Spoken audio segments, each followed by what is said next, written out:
Pakistan's 2025-26 annual contract has been announced और shockingly एक भी प्लेयर कैटेगरी ए में इंक्लूडेड नहीं है। क्या पाकिस्तान क्रिकेट बोर्ड के पास क्रिकेटर्स को देने के लिए पैसे नहीं है, या फिर प्लेयर्स ने इतना खराब परफॉर्म किया है कि कोई कैटेगरी ए में जगह डिजर्व ही नहीं करता?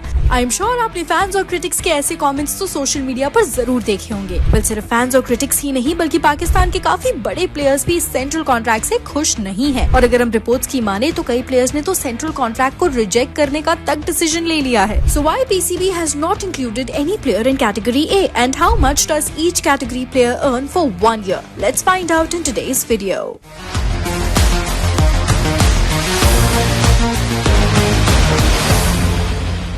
19th August 2025 को PCB announced the annual contract, और जहां पिछले साल 27 प्लेयर्स इस सेंट्रल कॉन्ट्रैक्ट का हिस्सा थे, वहीं इस बार वो प्लेयर्स बढ़कर 30 हो चुके हैं। लेकिन इसके अलावा एक और शॉकिंग बात तो ये थी कि PCB has not included anyone in the category A of this central contract। अगर हम इससे पिछले साल से कंपेयर करें तो पाकिस्तान के दो इंपॉर्टेंट प्लेयर्स बाबर आजम और मोहम्मद रिजवान कैटेगरी A का हिस्सा थे, मगर इस साल उन्हें कैटेगरी B में डिमोट कर दिया गया है। PCB का इस इशू पर कहना था कि पिछले साल बाबर और रिजवान तीनों फॉर्मेट का हिस्सा थे, मगर रिसेंटली उनके खराब परफॉर्मेंस के चलते उन्हें T20I स्क्वाड से बाहर कर दिया गया है, जिसके चलते they do not deserve to be in category A. हालांकि अकीब जावेद और कोच माइक हैसन के अंडर काफी सारे प्लेयर्स को प्रमोशन भी मिला है, जैसे कि T20I स्कीपर सलमान आगा, सैयद अयूब और हरीस Rauf.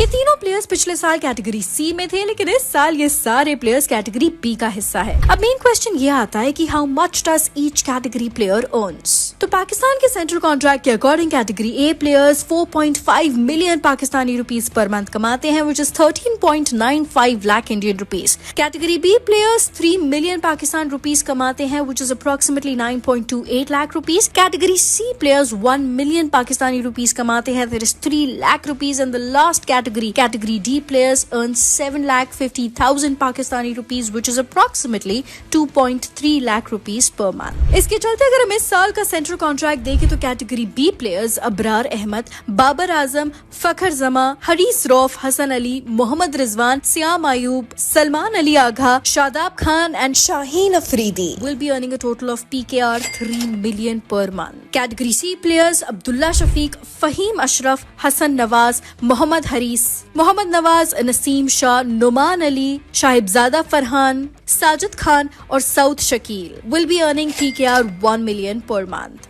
And last category D players Ahmed Daniyal, Hussain Talat, Khurram Shahzad, Khushdil Shah, Mohammad Abbas, Mohammad Afridi, Mohammad Wasim junior, Salman Mirza, Shan Masood, Sufyan Mukim will be earning a total of PKR 7,50,000 per month। However, according to a report in Cricket Pakistan, many senior players were not just shocked but felt displeased and disrespected by the PCB's annual contract, जिसके चलते उन्होंने पाकिस्तान के annual contract को reject करने का तक decision ले लिया है। अब तक कुछ कंफर्मेशन नहीं है कि कौन से प्लेयर्स ये कॉन्ट्रैक्ट रिजेक्ट करने वाले हैं, बट आई गेस हम सबको आंसर मालूम ही है। वेल, आपको क्या लगता है, कोई पाकिस्तानी प्लेयर्स कैटेगरी ए में जगह डिजर्व करता है या फिर PCB की अनाउंसमेंट बिल्कुल सही है? Let us know your reactions below and stay tuned for more cricket updates.